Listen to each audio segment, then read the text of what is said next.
5, 4, 3, 2. Nick. Can't stop, you know we'll never give it up. People talk, but we just don't care. So everybody put your hands in the air. It's an all-night party that we're getting into. If you think it's all over, then the jump is on you. Hello, is everybody watching? Before I get the party started, you know you wanna be invited. Step right up and get a taste of what you're biting.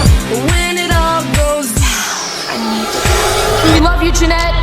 And thank you so much for this. We love you, Dan Schneider, Jeanette. Hey, Dan Schneider. So I have to turn down movies while Ariana's off whistle-toning at the Billboard Music Awards?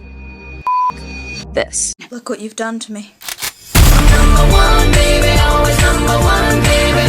Don't forget what you heard. This is my world. Nickelodeon. My world revolves around you.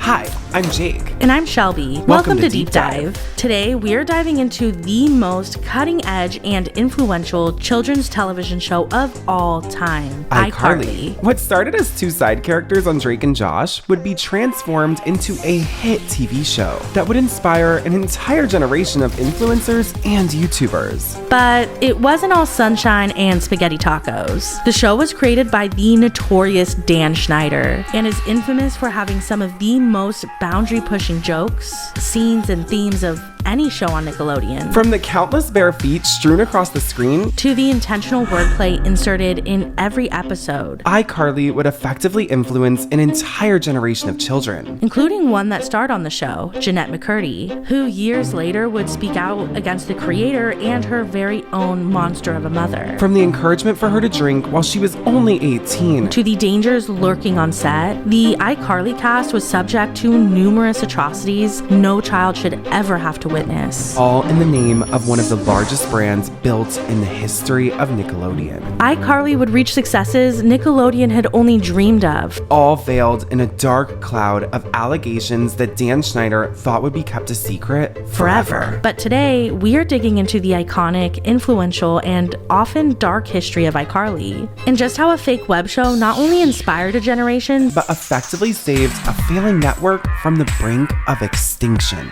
But before we get into just how the iCarly empire was built on some of the darkest secrets Hollywood has ever seen, Shelby has something to tell y'all.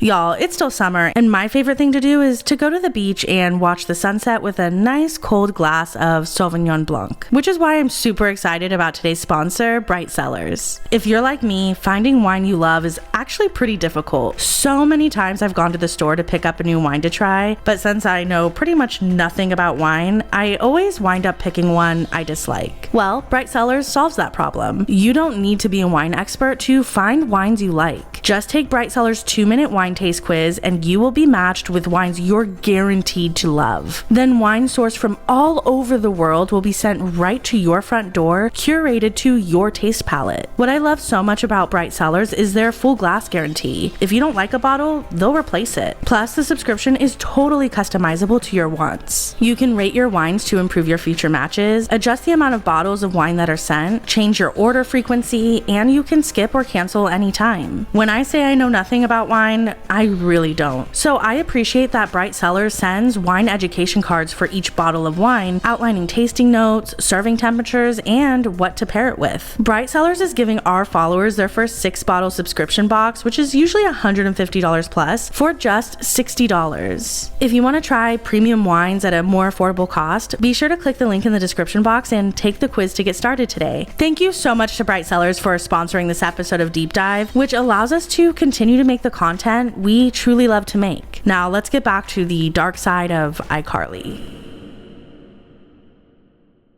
Back in the mid-2000s to early 2010s, Nickelodeon was in a true golden era for children's programming. Shows like Drake and Josh, Zoe 101, Victorious, and iCarly permeated the channel and filled all the live-action spots the TV Guide had to offer. These shows raised entire generations of young adults who grew up with the antics of Carly, Sam, and Freddie every primetime weeknight. But that golden era of children's programming is largely tainted by its very own creator, Dan Schneider. In building a true children's network empire, Dan Schneider would become one of the most powerful and allegedly shadiest producers in not only children's television, but all of Hollywood. From its inception, Schneider's Bakery has been swarming with some of the most salacious and unbelievable rumors we've ever heard. So today, we are going back to the year 2007 to the rainy streets of Seattle at the fictional Bushel Plaza as we tell the terrifying and electrifying true tale of the hit TV show iCarly. Miranda Cosgrove was discovered at 3 years old when she was belting her heart out at the restaurant Taste of LA. She immediately got signed to an agency and performed in a McDonald's and Mellow Yellow commercial, but her real breakout wasn't until she started auditioning for movies and TV shows. Her first big TV break was in 2001 for the pilot of the hit television show Smallville. But her first big break on the big screen was alongside Jack Black in the hit movie School of Rock. Morning, Summer. Groupie? What's the matter? You want me to be a groupie? Well, groupie's an important job. I research groupies on the internet. They're sluts. They sleep with a band. This is where she would portray a snarky young girl with multiple layers. Nickelodeon, and more importantly Dan Schneider, would take note of this character and make Miranda a pivotal role in the golden age of Nickelodeon, as she would be one of the few stars to not only portray one iconic character, but two polar opposite characters that each would make a bigger impact than the one before. Megan, the mischievous little sister of Drake and Josh Parker, who would pull pranks on them all day long, and Carly, a junior high schooler who teams up with her friends Sam and Freddie to star a web show. The happy-go-lucky blueprint for the modern-day influencer, if you will. But how did she get cast on Drake and Josh? Well, there actually isn't a ton of public information on Miranda's casting. However, the Nickelodeon casting process has been shrouded in mystery and mystique for years, being allegedly much more off the books than the Disney casting process. Stories of underage pool parties where children are told to dress skimpily to get cast have plagued the network for years.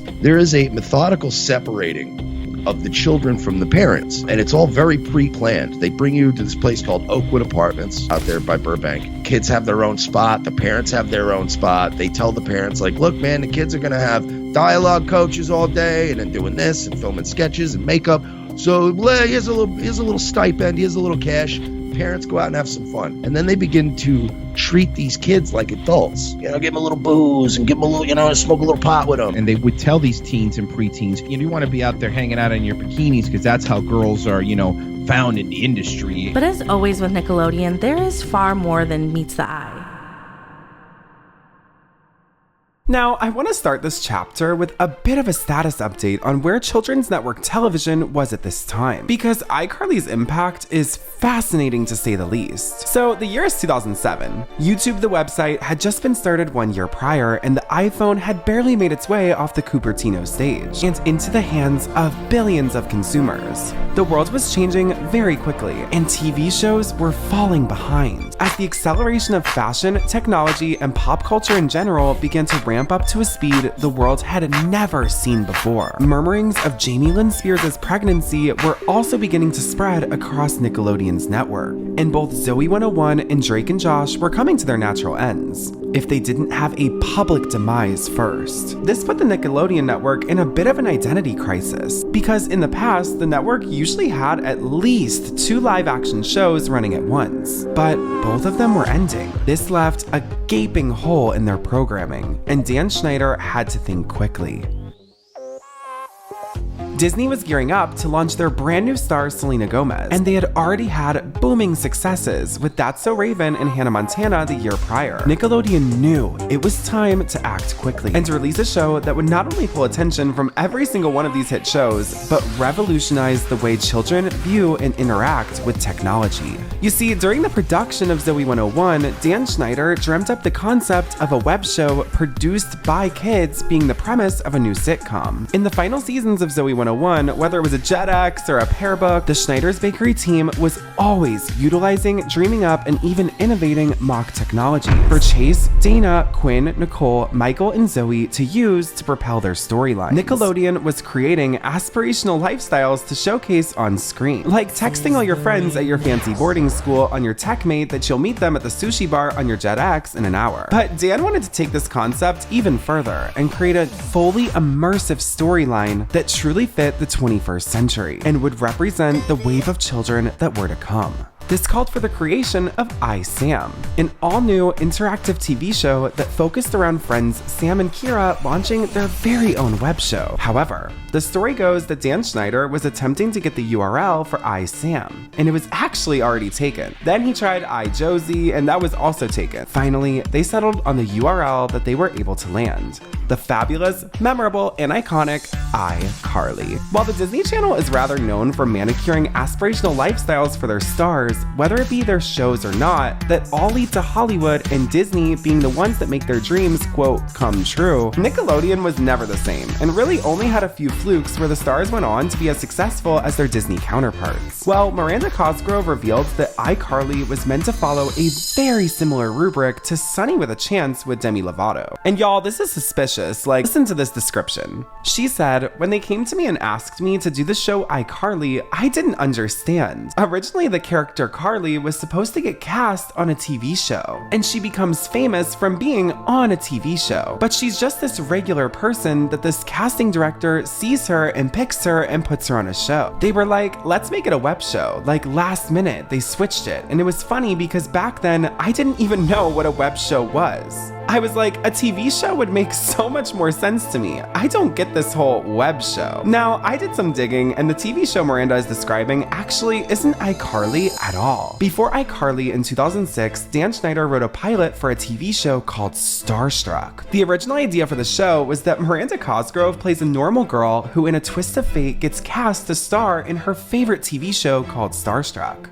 Now, if this sounds familiar, it's because the Disney Channel would go on to seemingly rip off this concept in multiple ways. First, just having a movie 3 years later flat out called Starstruck with the same premise. And second, this is the plot to Sunny with a Chance. And Sterling Knight is in both of those shows. I don't know. The only connect I've ever been able to find between Dan Schneider and Disney is convicted Brian Peck. And some murmurings of the Disney Channel ordering a Schneider's Bakery show, but nothing public ever came out of this. So whether Disney purchased the concept or just ripped it will forever remain a mystery. Anyway, Starstruck would be completely scrapped in favor of the new show iCarly. iCarly was revamped into the most futuristic kids television show of the 2000s and would truly prophesy the gigantic influencer boom of the 2010s. And y'all, I can actually speak from experience here. I was 6 years old when iCarly premiered, and I remember rushing to my little TV in the basement with Annie and Sammy watching the first episode and having like a gear click in my mind. Like seeing Carly and Sam set up their web show week after week and have so many interactive elements with thousands and thousands of viewers and drama and awards, like I just knew that life was for me. So like before iCarly, kids never even knew this life path was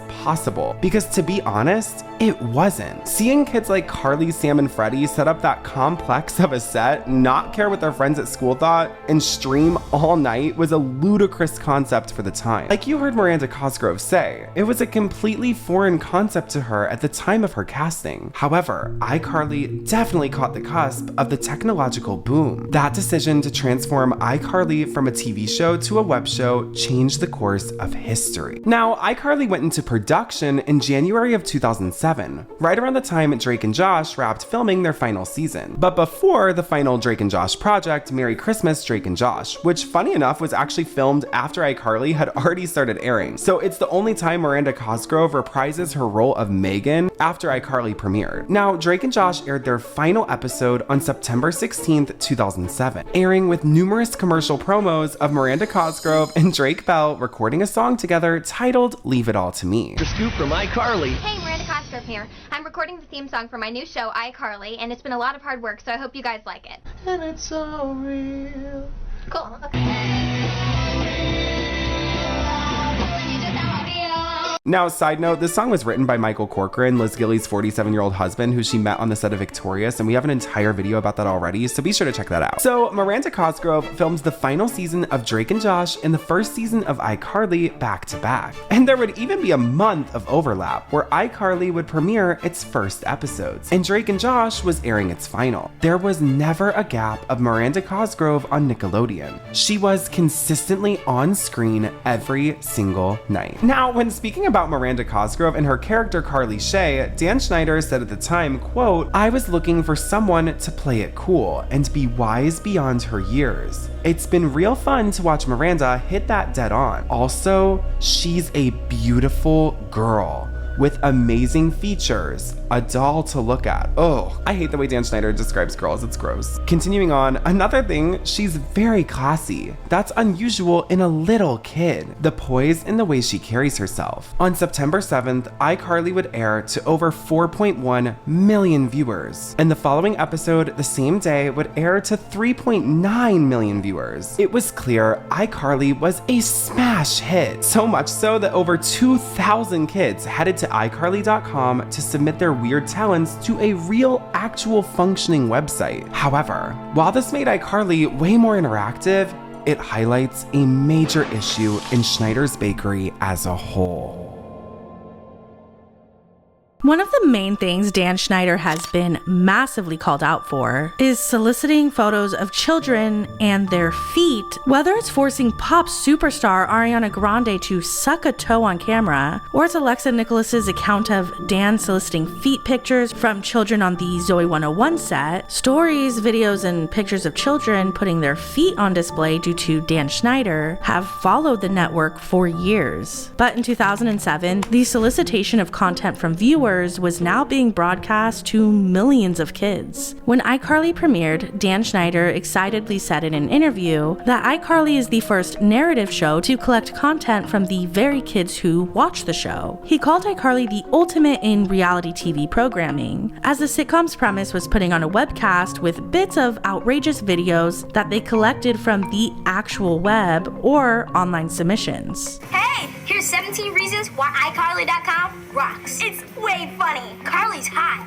Freddie's hot. Spencer's insane. Sam's hilarious. The website is well designed. There's tons of things that you can click on. iCarly would even sometimes invite the stars of the collected videos onto the real TV show to demonstrate their talents. The concept of incorporating real kids into the iCarly web show proved to be very successful, as thousands of videos were submitted to the iCarly website. Non-actor Simon Bernal's milk squirting trick in the premiere episode seemed to have set the benchmark for weird talents. Simon, who primarily just wanted to meet Miranda, said that after getting a cameo on iCarly, he was actually considering enrolling in acting classes. And that's something Dan Schneider said he anticipated when he created what he called a show within a show about a show. Schneider even said that everywhere he went, kids were always telling him they want to be a star on TV. Now that Schneider had opened the floodgates to the public, they predicted a tidal wave of submissions from kids who want to get on a Hollywood-based TV show. With this, Dan Schneider proved to be a master of creating one of the most interactive and engaging TV shows to ever hit children's television. But years later, fans who are now adults look back at those fan submission videos with a different lens. The videos that made it onto the show were always really bizarre. Some of them could be considered a talent, but a lot were just of kids claiming they could fit their entire foot in their mouth or wiggling their toes right in front of the camera.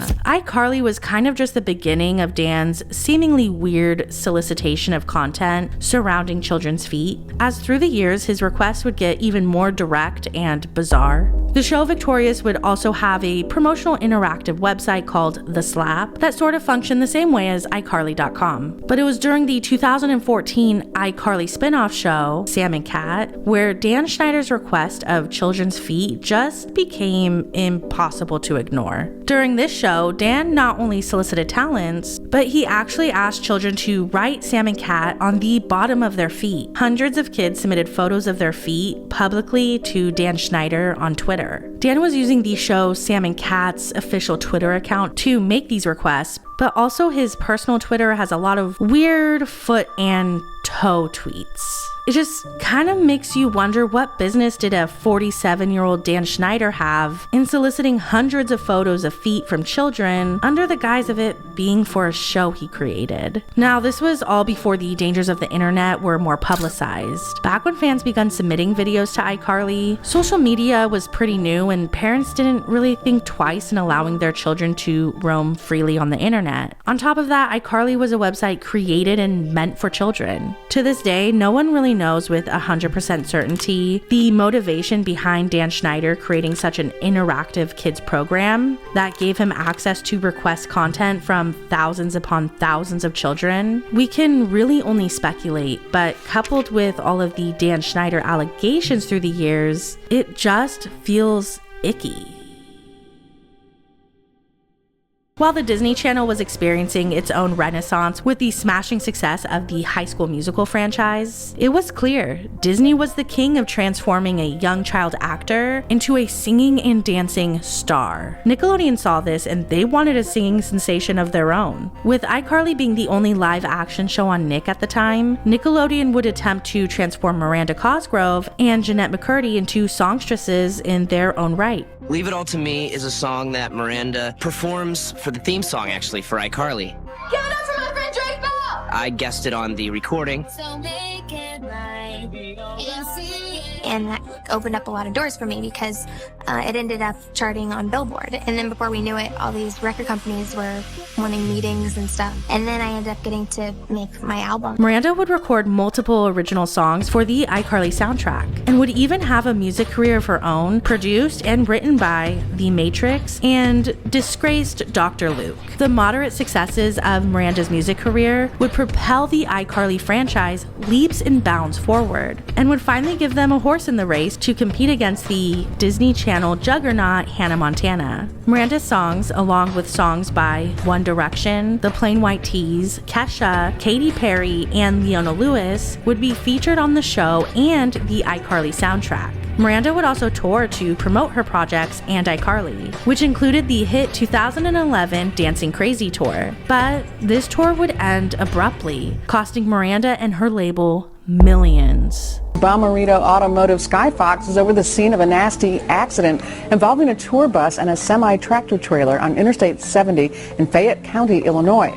TMZ is reporting that the tour bus belongs to iCarly star Miranda Cosgrove. In August of 2011, Miranda was en route to Kansas when her tour bus crashed into a stopped semi-truck. Miranda was laying in bed when the crash occurred, causing her to fly off the bed where she slammed into a wall, breaking her ankle in the process. The bus driver had to be airlifted to the hospital and Miranda's mom suffered a concussion. The tour, which still had 25 dates left, had to be canceled as Miranda needed surgery. Now, Miranda would wind up suing both the tour bus driver and the semi-truck driver for acting carelessly and for ruining her career. Miranda lost $1 million in concert sales. Then shortly after the crash, Sony, her record label, dropped her as she wasn't touring. Right after losing her record deal, she lost her lucrative Neutrogena contract due to her injuries. According to reports, Miranda's losses could be as much as $2.5 million. Miranda's career at the time was very much derailed by this accident. Unfortunately, we could not find the outcome of the lawsuit. Despite the horrible circumstances surrounding the tour, Miranda still showed Nickelodeon that they could make some headway in the music industry, which paved the way for the hit show that would premiere 2 years after iCarly, Victorious. Now, while the show iCarly had excellent storylines and actual laugh-out-loud humor, which wasn't something that was very common for kids' TV at the time. Oh, Freddie, your mom's looking for you. Something about a sick relative. What? I gotta go. I made that up so he'd leave. Why? Because I don't want Freddie to see me cry.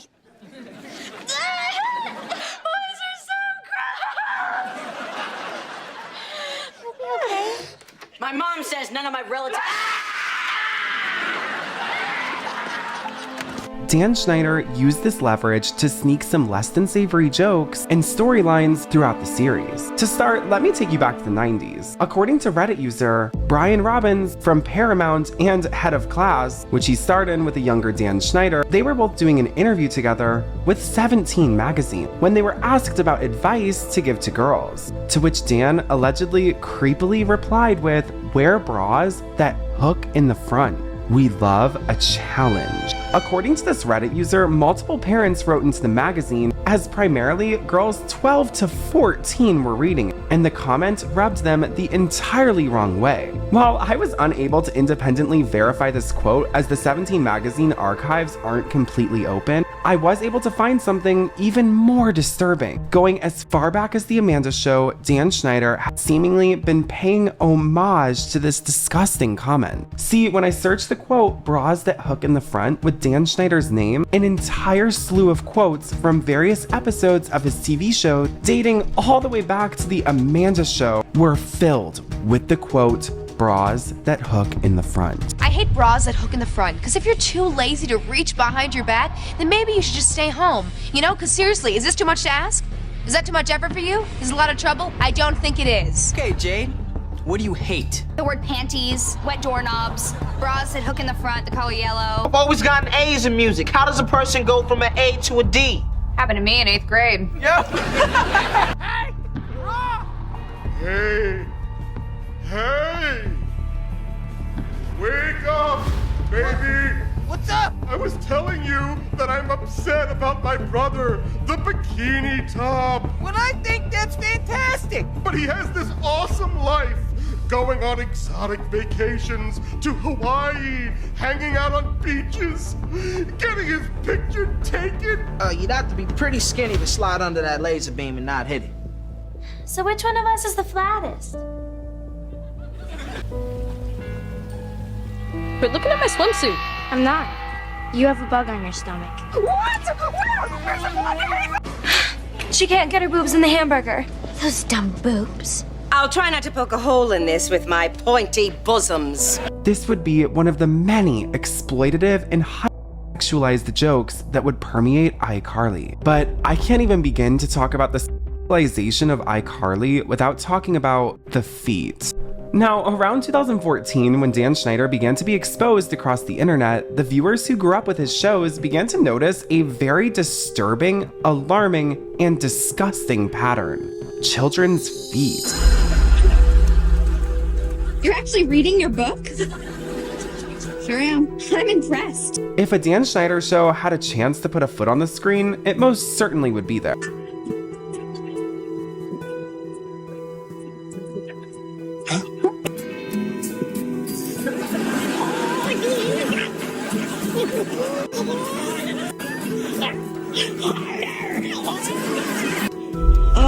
Oh, yeah. Yes! And with this information beginning to spread, there was no denying the seemingly shady nature of Schneider's bakery. Watch me spank your daddy! Close your eyes, don't look!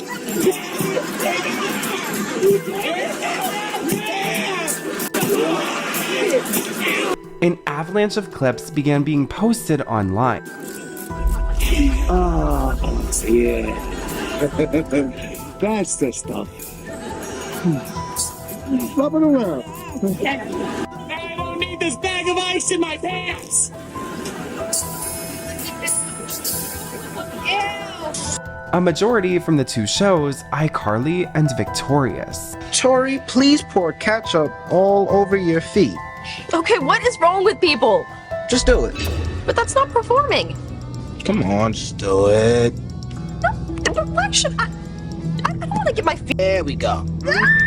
Spread your toes, girl. Woo! I still say this is not performing. All right. Well, let's turn on some music and make your feet dance. What? Yeah!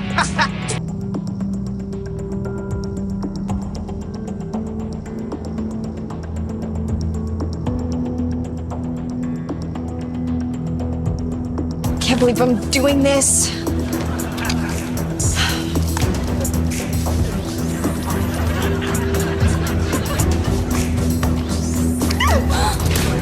Since iCarly followed the wacky web show of the characters Carly and Sam, the sketches they did could really revolve around anything. And the whole thing back then was like being random. Remember, like random dancing, oh, you're random, I'm random, like that was the cool thing to do. But when almost every other sketch revolves around feet or bras, it seems a little less random.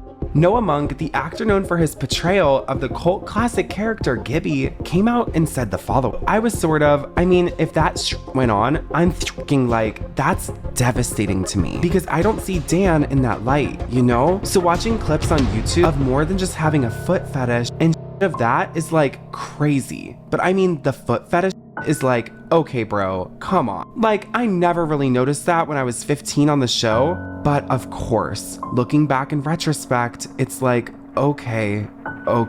End quote. Noah's character Gibby's main joke was that he took his shirt off. Noah has since spoken out about this, saying it felt wrong and like he was the butt of every joke. Anyway, the theme of feet, bras, and toes ran deep through iCarly. And while most of the iCarly stars haven't addressed the contents of the show, one was very clear to speak out about her negative experience as a child star. So we couldn't talk about iCarly without also talking about the horrific Nickelodeon career of best-selling author Jeanette McCurdy. Jeanette McCurdy would be cast to play the fan favorite bully and Carly's sidekick, Sam Puckett. While Miranda Cosgrove's childhood stardom is only really documented through the leering lens of Dan Schneider's camcorder, Jeanette McCurdy has written a detailed description of her experience as a child star with a cult following. Jeanette showcased extraordinary talent at a very young age, and her mother immediately forced her into work, taking her to audition after audition. Even if Jeanette was sick and under the weather, her mother would make her perform in hopes of securing her career in order to fund their life. Jeanette began her rise to stardom at only 6 years old. Cody, smile. Hey, Cassidy, put down that sugar daddy! Got a sugar daddy. Like mother, like daughter, huh? Starting in 2000 with Mad TV and shooting terribly traumatic shows like CSI and Law & Order, here's a disturbing short film Jeanette released that demonstrates her career at the time. Come on, you can do it. No, I really don't wanna. Come on, Josie. And cut.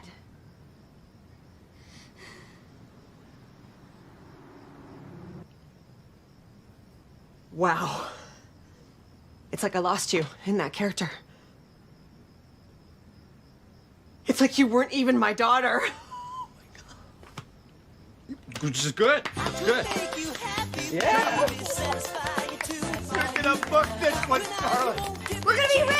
She eventually switched to a more light-hearted acting career, truly shining as the comedic genius she is in the gender swap episode of Malcolm in the Middle, and eventually landing a role on the hit Dan Schneider show Zoe 101. This is where Jeanette would get her start in the Nickelodeon machine. And as the story goes, she would eventually land a spot on the hit show iCarly, but unlike her co-stars, Jeanette doesn't remember the experience fondly. First was her mother's severe abuse. She taught Jeanette how to calorie restrict by 12 years old in hopes for Jeanette to look younger and land more roles. I think my mom encouraged and conditioned my anorexia because both she thought that it would in some ways help my career, and also because it served her goal of keeping me young and under her influence. She describes how her mother would give her showers and touch her invasively until she was a teenager.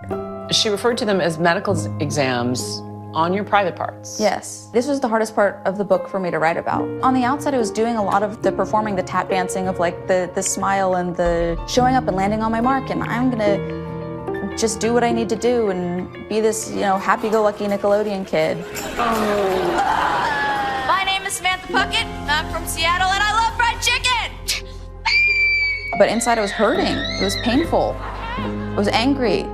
I felt unsupported. You pull back the curtain on child stardom. It is not a pretty picture. Not as I see it, no. What were the pitfalls of child fame? You're playing an adult's game. You're in an adult's world, and you don't recognize that.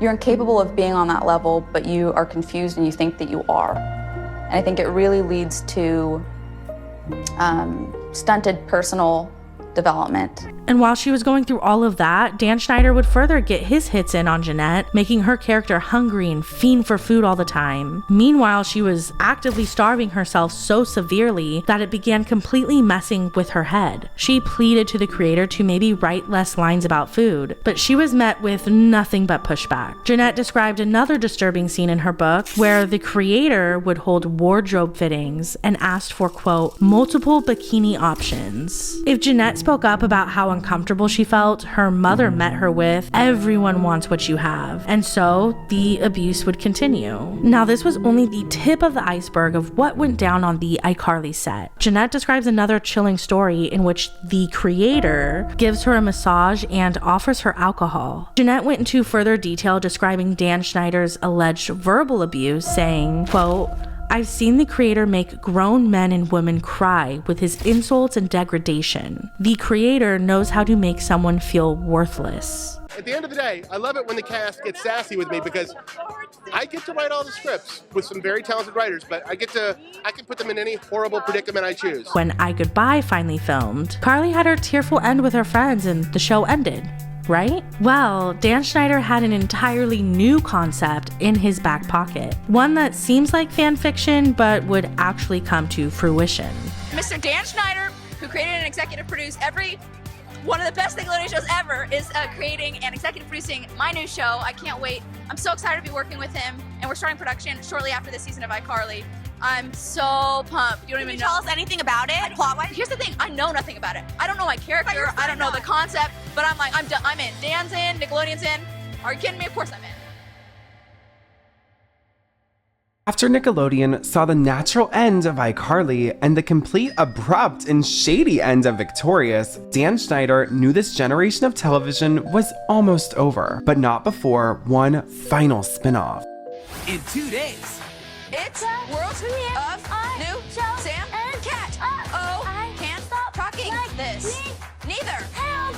Don't miss the world premiere of Sam and Cat. See, The Amanda Show was a spin-off of all that. Drake and Josh was a spin-off from The Amanda Show. iCarly was a spin-off from Drake and Josh, but none of them retained the same characters. Just the same actors, kind of like American Horror Story. But all of that was about to change. Jeanette McCurdy stating in her book, I initially got a development deal with Nickelodeon for my own show a few years ago. I thought it was gonna be just that, my own show. The harrowing tale of a brassy juvenile delinquent turned school counselor. Now, it's some half-baked two-hander, referring to what eventually became of her spin-off. Now, Ariana Grande, singer-songstress, global pop sensation, and actress behind Cat Valentine, and Jeanette McCurdy would agree to sign on to the all-new Schneider's Bakery hit show Sam and Cat. The synopsis reading, Sam Puckett, Jeanette McCurdy, has been touring the West Coast by motorcycle and stops in Los Angeles. She witnesses Cat Valentine, Ariana Grande, being thrown into the back of a garbage truck and rescues her.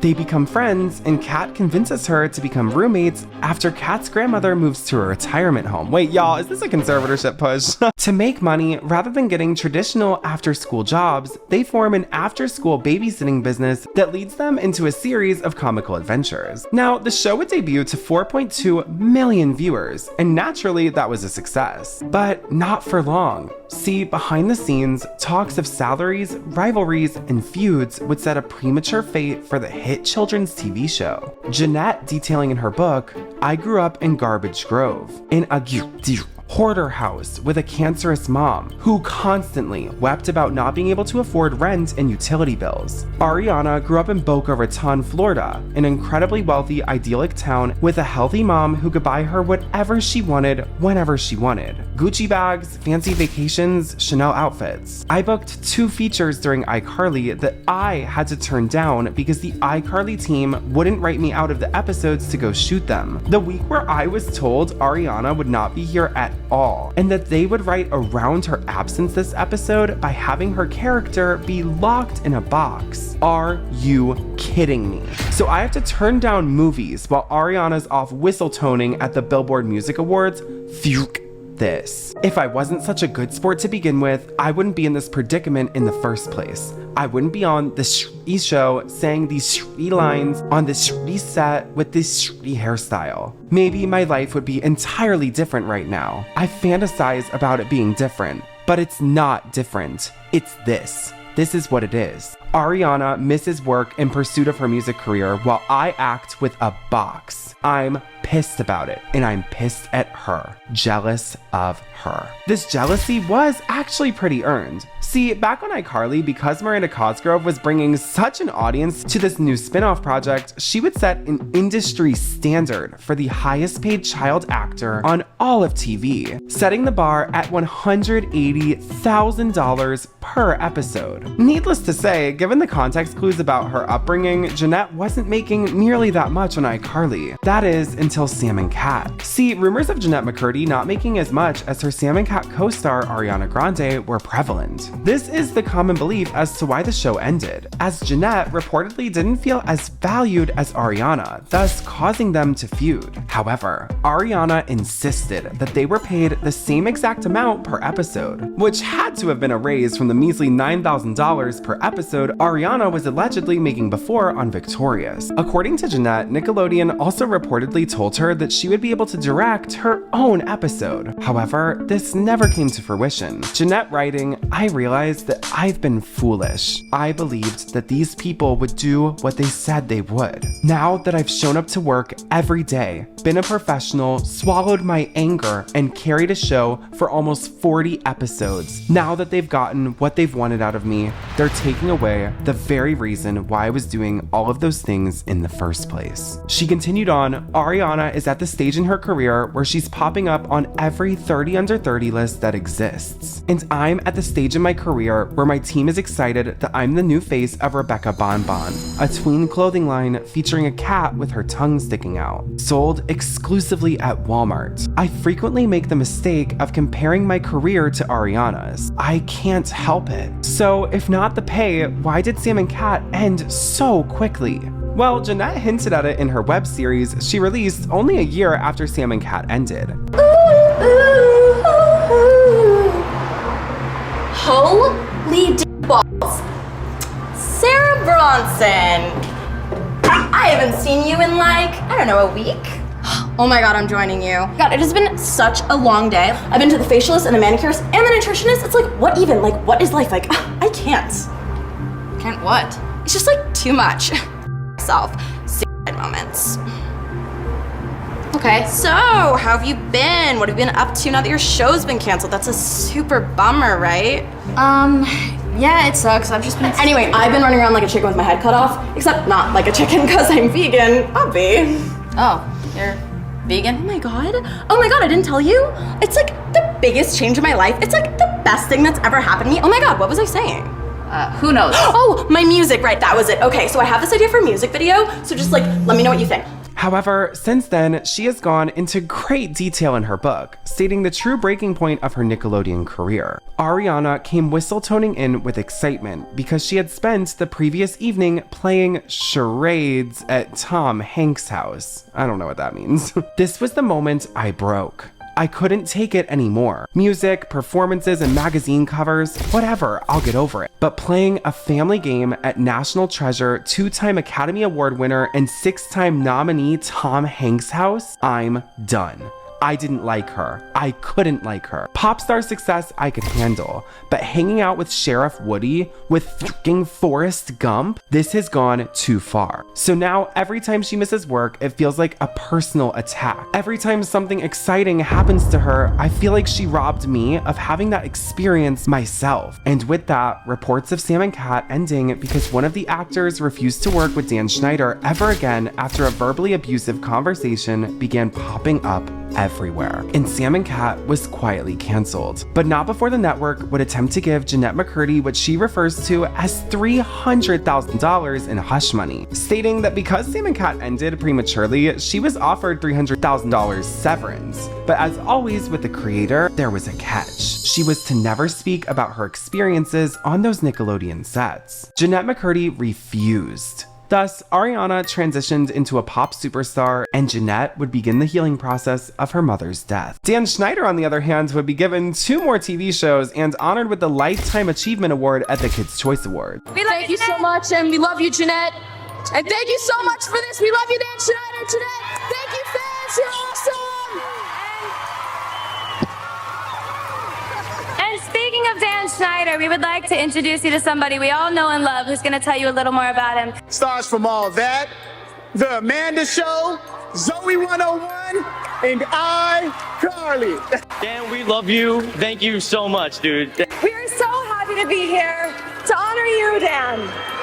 Yes, you not only changed all of our lives, you changed kids' TV. It's hard to put into words what Dan has done for all of us. And all of you out there and all over the world. So we'll just say, thank you, Dan. So it is our great honor to present the first ever Nickelodeon Lifetime Achievement Award to a man who has been making all of us laugh for the past 2 decades. Put your hands together for the one and only Dan Schneider. And listen, I gotta thank my friends who first invited me into this crazy Nickelodeon world. Brian Robbins and Albie Hecht, thank you guys for bringing me here. I know how much I love comedy and TV and making funny stuff. And I feel so lucky that I get to spend my days hanging out with people as talented and hilarious and wonderful as all of you. Now, did you notice anything off about that clip? Jeanette McCurdy and Miranda Cosgrove are notably missing. And for the next portion of this video, I'll be reading a very revealing blind item. Now remember, this was left anonymously and has not been independently verified, so please take it with a grain of salt. However, the post alleges that at the Kids' Choice Awards on Saturday night, Dan Schneider was honored with a Lifetime Achievement Award. Despite him receiving the award, 2 of the biggest stars he has produced in the past decade, Jeanette McCurdy and Miranda Cosgrove, both skipped the show. Like with most award shows on Nickelodeon and MTV, the winners are announced long before the telecast. This ensures that big stars who show up get an award. Jeanette actually received more votes than the eventual winner, Ariana Grande, but was told she would not be receiving the award because of her photo leak scandal. She was also told that if Sam and Cat returns, which is doubtful at this point,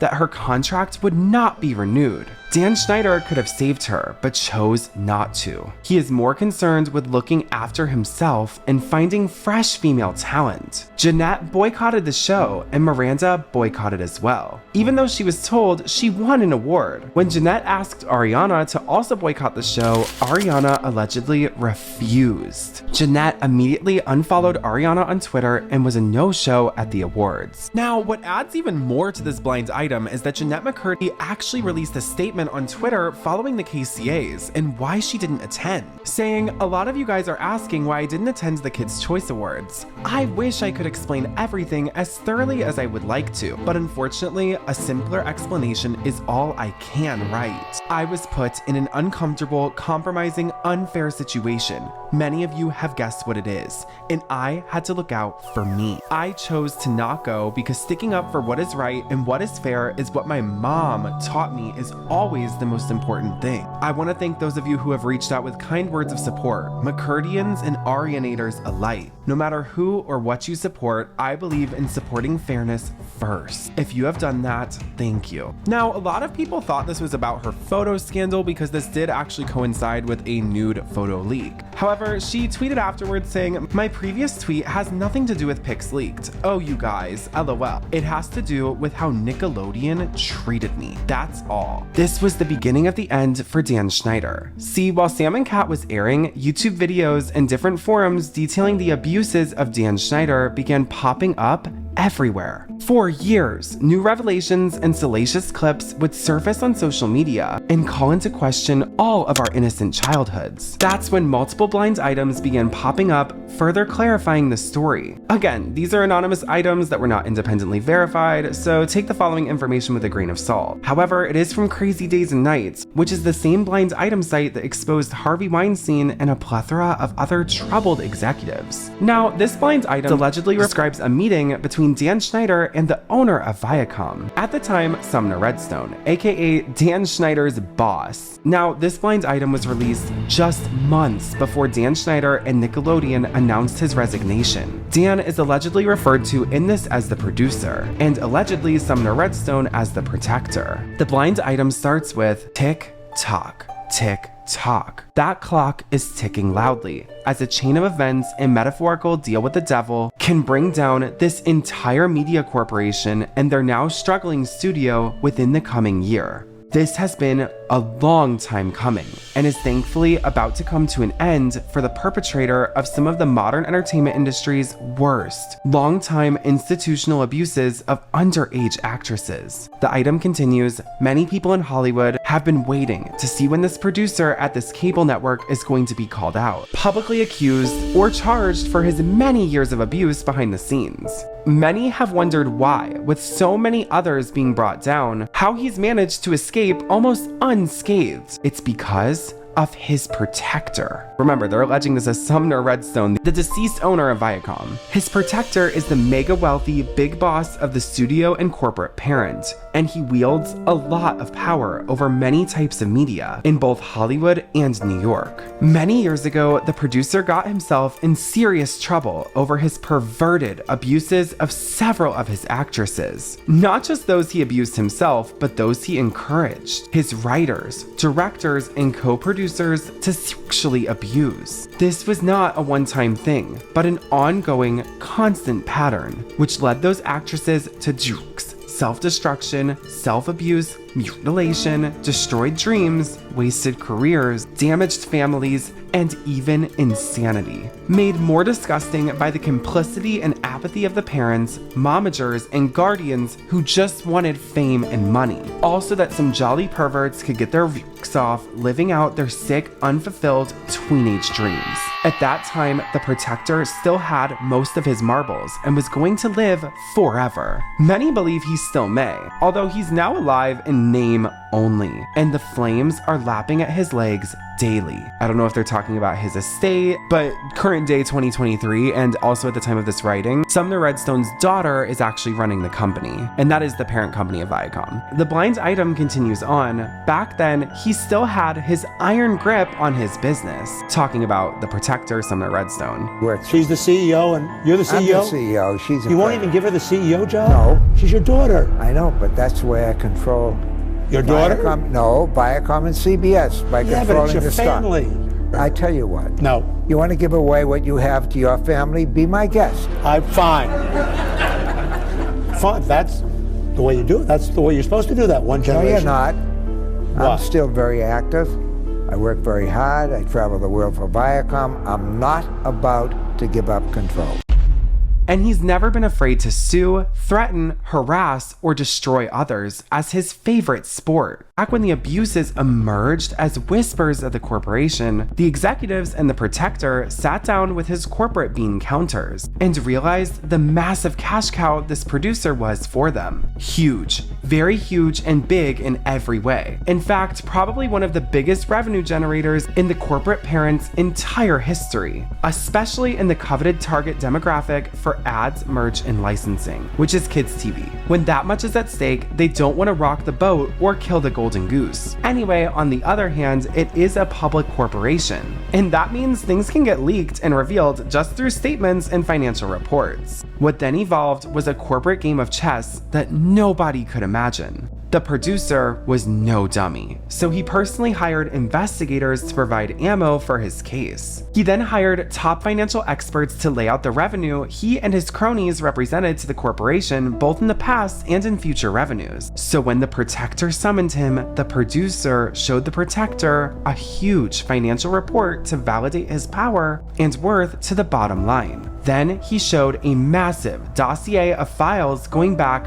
50 years of the powerful protector's own misdeeds. From New York to Hollywood to Boston to London, a trail of abuses, perversions, thefts from his company, stealing from his own family, and even outright felonies. By the time he got down the list to mention offshore banking, the protector knew he'd met someone on his level. Thus, the two twisted men forged a strategy and agreement to protect each other and the corporation. The producer surrendered his very expensive background report, and the protector agreed to make all those pesky abuse whispers go away. They also agreed to blame another big corporate executive within the corporation if anything ever did leak out, or set him up as a fall guy. The Protector even targeted one of his corporate underlings to shoulder the blame to, so he could claim ignorance. None of this was simple, instant, and was not cheap or easy, but the perverted producer was smart enough to have limited potential witnesses by keeping his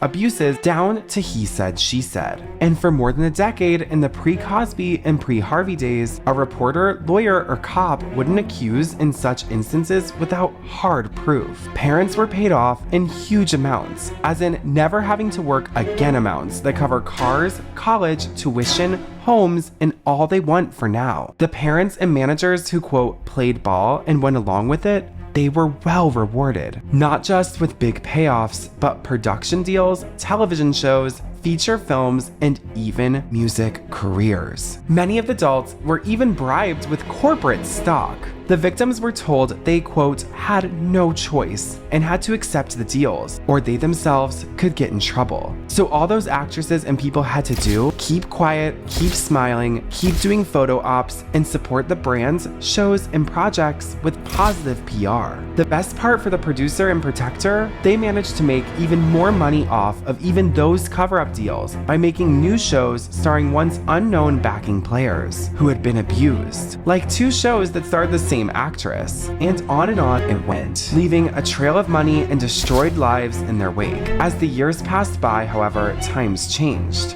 Victims became emboldened and struggled to find a voice, and old people get older, sicker, and lose their last few marbles. Some even die and pass on. While Sumner Redstone died in 2020, this blind item was written in 2018, so any dead executive that they're referring to is most likely that of Brad Grey, the CEO of Paramount, who died only 1 year before this blind item was written. Anyway, the blind item continues. Those girlfriends of the Protector get greedy and sue for inclusion in the will. Family members get scorned, disheartened, and others fight and claw to be named as the new boss, as this one has. Which brings us to the present day, and the earth now quaking beneath the feet of the corporation, studio, network, the Protector, and definitely the producer. Several of the victims have begun to talk to lawyers who smell blood in the water. The big executive fall guy, he passed away. They wanted to blame it all on him, since he's dead and can't defend himself. Only 2 big problems.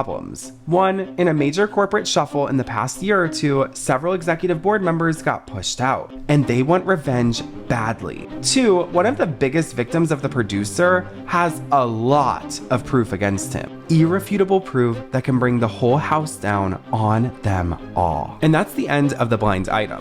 Now, only 6 months after this blind item was posted, Nickelodeon prematurely cut ties with Schneider's Bakery. Now, don't get me wrong, this should have happened a long time ago. However, there was an ongoing agreement still in place for Dan Schneider's shows that were running at the time, Game Shakers and Henry Danger. However, multiple sources allege that they needed the Game Shakers soundstage, and it was allegedly for space purposes, I don't know. Anyway, Nickelodeon and Schneider's Bakery released a joint statement following Dan Schneider's ousting from the company, and a huge $7 million payout. They stated the following. Following many conversations together about next directions and future opportunities, Nickelodeon and our longtime creative partner Dan Schneider / Schneider's Bakery have agreed to not extend the current deal. Since several Schneider's Bakery projects are wrapping up, both sides agreed that this is a natural time for Nickelodeon and Schneider's Bakery to pursue other opportunities and projects. Dan and his Schneider's Bakery team have created a string of long-lasting, groundbreaking hits over the years, including iCarly, Drake and Josh, Victorious, Kenan and Kel, and the current #1 hit show on Nickelodeon, Henry Danger. The statement continued, "We thank Dan and his Schneider's Bakery producers, executives, and social media team for their immeasurable contributions to Nickelodeon, and we wish them the best in their future endeavors. And Dan and the Schneider's Bakery are proud of the work they did with Nickelodeon, and will always remain big fans of the network." Years would pass by since iCarly and Sam & Cat aired, but the public interest would actually only increase. After iCarly ended, Miranda Cosgrove went to college and led as normal of a life as possible, and going to the University of Southern California. Although once she finished school, she realized she didn't like anything more than acting, so she returned as the voice of Margot in the wildly successful Despicable Me series. But iCarly and their fans would rage on.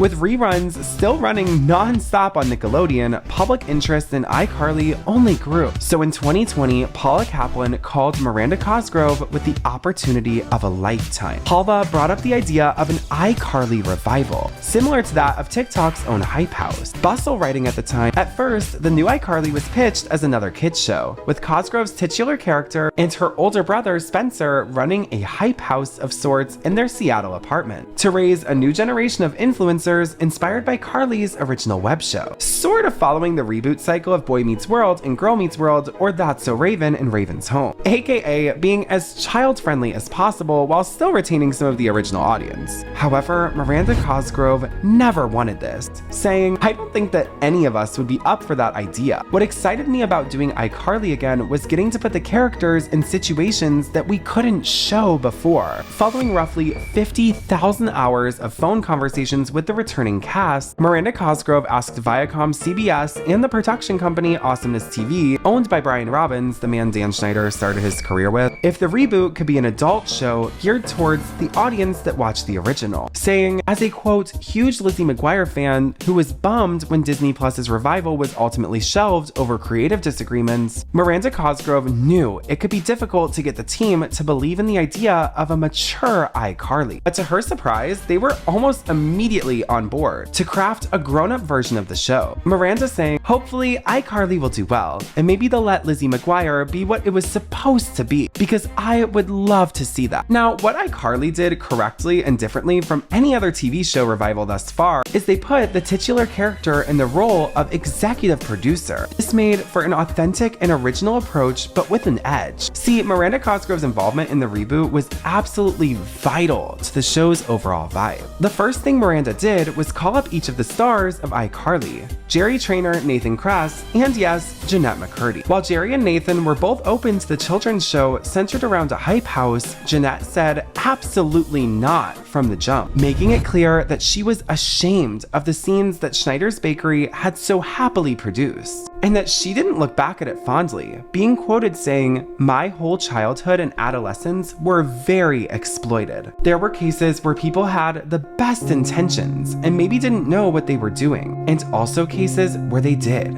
They knew exactly what they were doing." Now, this may have been what prompted the release of Jeanette's book, as she released the book only 2 years after turning down the role. However, when news dropped that an adult reboot of iCarly would be coming and Jeanette announced that she wasn't involved, the iCarly fans lost their minds. Jeanette wrote, "I don't think a reboot could realistically lead to other opportunities, because if the performer in the reboot hasn't done significant work in between, the reboot just serves as a reminder of that. It further entrenches the performer in the role that they initially got known for at least a decade prior, a role which likely keeps their career stuck, not flourishing. There are things more important than money, and my mental health and happiness fall under that category. As an actor, you can't control which agents want to represent you, what roles your agent submits for you, which auditions you get, what callbacks you get, what roles you get, whether you get famous, how the media portrays you, and so on. So much of my life has felt so out of my control for so long, and I'm done with that being my reality. I want my life to be in my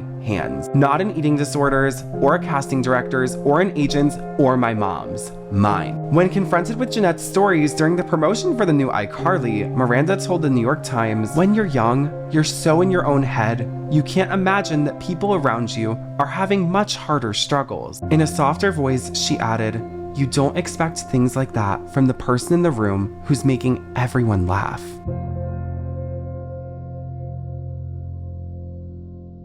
The iCarly revival would debut to great reviews and would be the most critically acclaimed kids television revival of all time. While the iCarly's revival viewership numbers were never publicized, the show is clearly a smash hit, currently at the time of this video airing its 3rd season with no signs of stopping. The 2007 original version of iCarly would launch an entire era of influencers, streamers, and TikTokers into the ether, and the new iCarly absolutely encapsulates the energy of modern-day YouTube and social media, thus making a classic television show burn on for even more generations to come. Obviously, the memoir that came out with Jeanette McCurdy, I want to ask you all about that. Have you spoken with her since the memoir came out?